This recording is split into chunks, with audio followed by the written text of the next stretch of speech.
Eu tenho que te atualizar de muitas notícias, né? Pois é, eu sei disso. Eu sou Gabriel Amaral, sou jornalista por formação, sou tricolor de coração e estou aqui nesta segunda-feira, dia 28 de novembro de 2022, para poder te atualizar sobre notícias do Fluminense. São muitas notícias, tá? A gente vai falar desde uma não contratação que a gente, entre aspas, perdeu, né?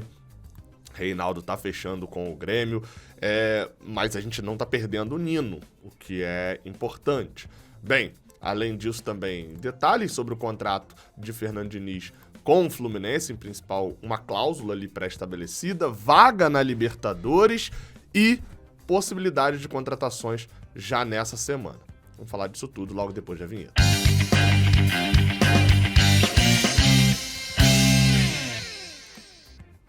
Bem, e você que é bem-vindo aqui no canal, e bem-vinda aqui no canal Raiz Tricolor, eu te agradeço e peço para que você deixe um like aqui embaixo. Isso vai ser bem rápido para você poder fazer e, claro, vai dar uma moral gigantesca aqui pra gente.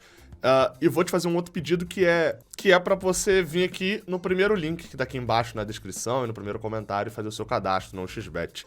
Hoje, enfim, assistindo o Jogo do Brasil. É sempre interessante, né? Época de Copa do Mundo, ainda mais amanhã que começa a ter 2 jogos ao mesmo tempo e tal. Muito legal, você acaba se importando muito mais com o jogo. E é um XBET, inclusive, que tem um bônus pra você se você usar o código que tá aqui no primeiro comentário e na descrição. Ele dobra o seu primeiro depósito. Então vai lá, usa o link que tá na descrição.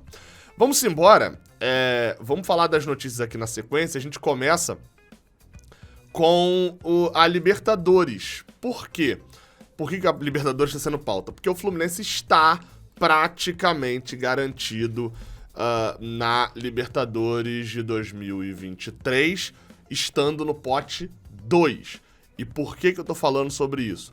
Porque no pote 2, quem poderia roubar a vaga do Fluminense seria o... Vamos lá, tá? Existe uma discussão sobre isso, mas seria basicamente o Júnior de Barranquilla e o Independente Santa Fé. Você vai entender um pouquinho melhor tudo isso se você não viu os vídeos anteriores. Recomendo, inclusive, que você veja. Quem viu os vídeos anteriores já tá entendendo tudo. Tá aí na tela uma espécie de projeção feita pelo chileno, torcedor do Colo-Colo, Manuel Flores. O que ele tá dizendo aí? Essa é a projeção dele já com o ranking da Conmebol, que sai no mês de dezembro. Ele fez lá o cálculo de tudo e é um cálculo complexo pra cacete, então valorizo demais o chileno que fez isso, tá? Dito isso, ele projetou o Fluminense, que tá ali como branco, né? Ou seja, ele não sabe exatamente, que é como o último do pote 2, né? Todos esses acima terão mais pontos no ranking da Conmebol. Qual que é a exceção? O Colômbia 2. O Colômbia 2. Por quê? O Campeonato Colombiano ainda não acabou, ele tá terminando durante a Copa do Mundo, porque a Colômbia não tá na Copa, né? Então tá bem mais fácil terminar esse campeonato dentro da Copa do Mundo. E 2 times apenas, dos que estão na disputa, apenas 2 times podem eliminar o Fluminense, ou terão mais pontos, né, pra dizer melhor. Terão mais pontos em relação ao Fluminense na Libertadores, ou seja, dos 8 times que estão na fase final, só 2 podem ultrapassar o Fluminense e serem o pote 2, tem mais pontos. Quais são esses? Júnior de Barranquilla e Santa Fé. O cálculo do Santa Fé ele é meio confuso, pode ser que passe, pode ser que não passe, enfim. Tá aí na tela a atual chave do Campeonato Colombiano, que mostra o Santa Fé em terceiro, faltando uma rodada, e o Júnior já eliminado. O Santa Fé, inclusive, tomou uma traulitada de 5-1 e está praticamente eliminado. Na última rodada, o Santa Fé vai enfrentar o Milionários em Bogotá. Se ele vencer, ele ainda depende que o Deportivo Pereira perca o seu jogo para um Júnior já eliminado, para que ele tenha chances de ir para a final. Ou seja, é muito provável que a gente veja o Fluminense sim no pote 2, e eu vou reiterar, é importante estar no pote 2, por quê? Porque ao invés de você poder pegar Barcelona de Guayaquil, Atlético Nacional da Colômbia, Racing da Argentina, Colo-Colo do Chile e Libertad do Paraguai, você pode pegar, ao invés de pegar esses, você pode pegar o próprio Deportivo Pereira, Independente Medellín também, por exemplo. Pode pegar Melgar, Alianza Lima, Aucas, Metropolitanos, times que são bem inferiores tecnicamente. Tem mais aqui times de altitude, como o The Strongest, mas ainda assim, me parece mais jogo pegar o Strongest, né, o The Strongest, do que pegar, por exemplo, o Colo-Colo ou o Racing, né? Parece mais jogo. E o The Strongest, talvez, junto com o Bolívar, seriam os piores aí desse pote 3, né? Pegar o Aucas e o Metropolitanos, por exemplo, seria muito interessante, assim como o Melgar e a Alianza Lima também. Outra notícia, essa bem curtinha, é sobre Reinaldo. Reinaldo tá acertando com o Grêmio. Agora parece ser bem fato mesmo, assim, de que isso tá acontecendo. Essa notícia foi informada pelo canal Salzano, né? Enfim, é toda uma... Marcelo Salzano, que é jornalista, enfim, informa que o Grêmio fechou. Assim, já foram 2, 3 vezes e já foi negado. Então eu espero mesmo que ele feche de fato. Enfim, informa também que o Grêmio fechou com outro jogador e tal. Espero mesmo que ele feche de fato logo com o Grêmio. Eu sempre falei isso, né? Reinaldo me parecia ser uma opção de muita segurança ali do Fluminense e tal. Mas não me parecia ser uma opção das melhores. Acho que tem mercado muito melhor, assim, pro Fluminense. Mas parecia ser a bola de segurança, assim. Enfim, vamos ver. Só pra poder, antes de passar pra próxima notícia, eu hoje vou estar no canal do 45 Minutos. Eu tô comentando a Copa lá com o pessoal do 45 Minutos, podcast 45 Minutos. Aqui no YouTube mesmo, a partir de 9 horas da noite a gente vai estar ao vivo, beleza? Então, não esquece, vem aqui embaixo. Usa aqui o link que eu vou deixar no comentário fixado para poder ir lá no canal do 45 Minutos. Vou deixar o link do 1xBet, vou deixar o link do canal deles também, o link da live para poder ir lá pra você ir lá e manda. E, pô, vou ficar muito feliz se você mandar lá o Vim pelo Raiz Tricolor, beleza? A gente fala sobre Diniz, vamos dar um fechadão aqui sobre Diniz. O GE. Globo divulgou uma cláusula especial no contrato de Fernando Diniz e que chamou a atenção, que Fernando Diniz renovou com o Fluminense, 2 anos de contrato, tudo a gente já sabe, mas a gente chega também a uma questão interessante, que Fernando Diniz tem uma cláusula de multa, né, nesses 2 anos para a seleção brasileira. Eu não entendi direito pela matéria se essa cláusula ela é especial para a seleção brasileira. Porque qual que é a situação? O Fernando Diniz tem um contrato de 2 anos com o Fluminense. Contratos foram feitos para serem quebrados, isso é fato. Então, assim, a multa tá lá exatamente porque não é problema nenhum você pagar a multa do cara e mandar ele embora, ou pagar a multa e sair, não tem problema nenhum, não. A multa tá lá exatamente para poder você ter uma forma de se liberar. E, normalmente, essas multas, qual que é o cálculo delas? Bem, eu tenho 1 ano de contrato ainda. Você tem que pagar, mesmo sem o cara trabalhar, se você quiser mandar ele embora, você tem que pagar metade do que ele tinha a receber. E isso seria mais ou menos...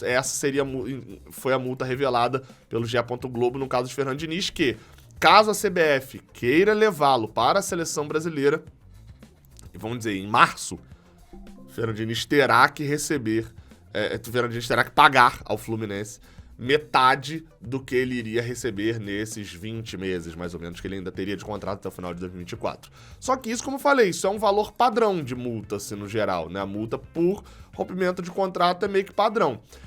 E assim, sendo bem sincero, eu tava até conversando isso com meu sogro, que é flamenguista, sobre a situação lá de Dorival, no Flamengo e tal.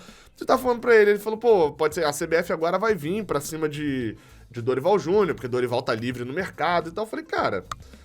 A CBF vai contratar um treinador para a seleção brasileira, um treinador que vai fazer um projeto de 4 anos.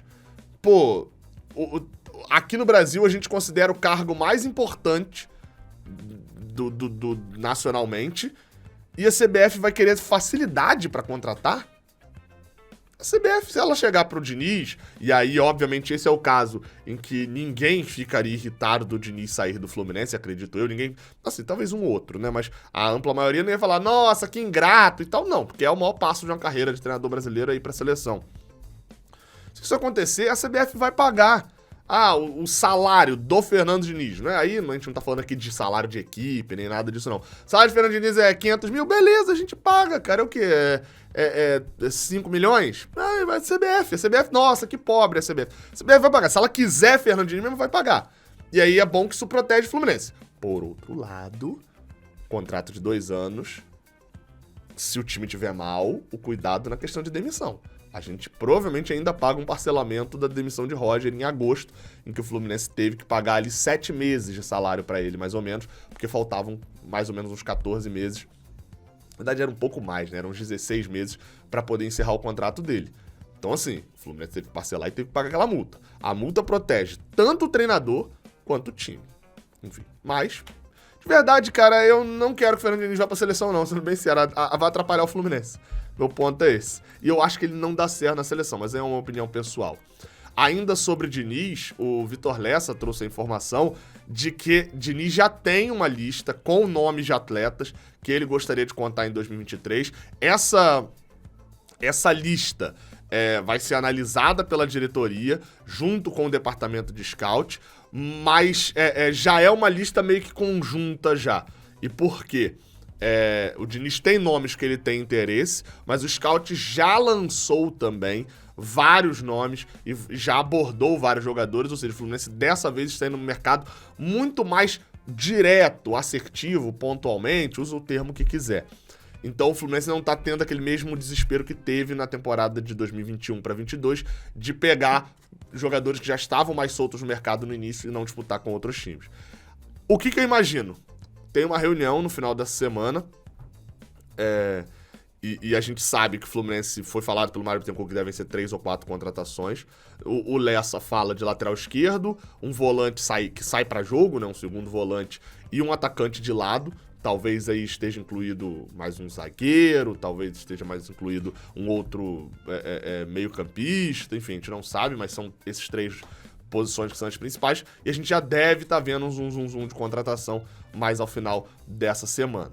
Agora, falando de possíveis saídas, aí é uma outra história. Isso por quê? Isso porque o Galatasaray, mais um time da Turquia, é a terceira vez, eu tô falando, fica de olho na Turquia em relação a Nino e em relação a jogadores do Fluminense, tá? O Fluminense entrou no radar da Turquia. Não sei se tem algum empresário, e eu sempre falei isso daqui, tá? Assim, você começa a vender bem quando você tem vínculo com o empresário. Infelizmente, o mundo do futebol é assim. Vai pesquisar o do Flamengo. Vai pesquisar do Flamengo, como funciona a relação do Marcos Braz com o Juliano Bertolucci. Enfim, tem uma série de empresários que, ó, é uma merda, mas funciona dessa forma. Enfim, voltando, desviei do caminho, foi mal. Mas tem alguma coisa aí do Fluminense de principalmente de Nino com a Turquia. Por quê? Porque a gente já ouviu falar de Fenerbahçe, ele entrou no radar do Fenerbahçe, mas aí era totalmente explicável o que é. Ele não estava no radar do Fenerbahçe, estava no radar do Jorge Jesus. Ponto. Era isso. E aí, ok, né? O Jorge Jesus treinou no Flamengo, conhecia ele. Aí a gente já viu um zoom de Trabzonspor também. Agora a gente viu um zoom de Galatasaray. A matéria é do jornal Aksanspor, sei lá como é que se pronuncia isso, e obviamente que o turco não dá, né? O turco eu tive que abrir no Google Tradutor, não tem boa. E a matéria tem o título Juan Jesus é o novo alvo do Galatasaray. Você vai falar, o que tem a ver com o Nino?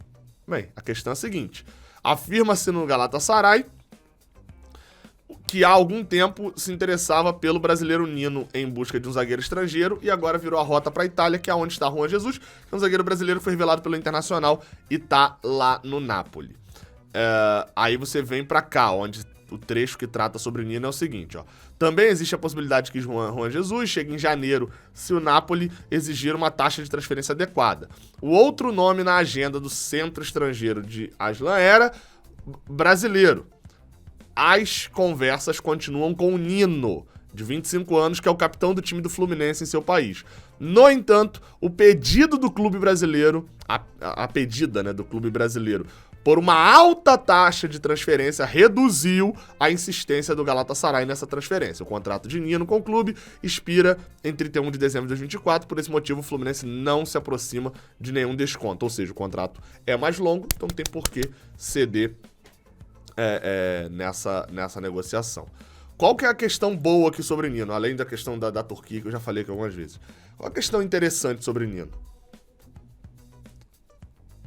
A imagem do Fluminense. Diz que, olha só, o preço é esse, e se não... Deu um tapão, rapaz. Se o preço não for esse, não vou pagar, não vou liberar. É aquilo que a gente falou por várias vezes de imagem que se passa pro mercado. Quando a negociação de Luiz Henrique foi feita por aquele valor, sem que ninguém soubesse de nada, e só apareceu pro mercado com 7 milhões, a gente criticou bastante, e eu critiquei principalmente essa imagem passada pelo mercado. A negociação de Matheus Martins, eu não acho ela dos melhores mundos, tá? Em relação a valores e tal. Mas eu elogiei, e eu sempre falo isso daqui, eu critico quando eu acho que tem que criticar, mas eu não tenho qualquer problema de elogiar quando eu acho que tem que elogiar. A condução na venda de Matheus Martins, para mim, foi muito boa por parte do Fluminense. E por que isso, Gabriel? Porque o Fluminense passou ao mercado uma imagem de resistência e de uma venda só no momento em que ele se sentia ok com a oferta. Se a oferta era boa ou não e tal, isso o mercado não vai discutir. Isso os outros times não vão discutir. O que vão discutir? Que o Fluminense recusou 4, 5 propostas pro Matheus Martins e vendeu na hora que chegou no valor que ele queria. Isso passa uma imagem boa. Essa de Nino, a mesma coisa. A imagem que é passada também é muito boa. Olha...